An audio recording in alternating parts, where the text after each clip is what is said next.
Sige, may buntag. Ako magpasalamat.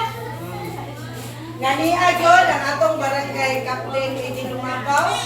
May apil sa atong short program sa nutrition.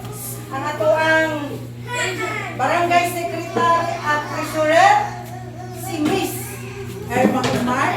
Majoy na burong na sila guwapa niya. Takot siya. O mayo guwapa na sila tanan. Ang atong barangay clerk, mag-invite na aron kami doon ni. Pagkapuno, Ma'am Gina Ulik, o ang iya. Dagang salamat sa inyong pag-ali alang sa pagsapos sa atong celebration kay naaman na sa program sa ECCD. Ang punta karon. Kaya ang sunod sa ato ang kumansaan mo ang atong mga bambam.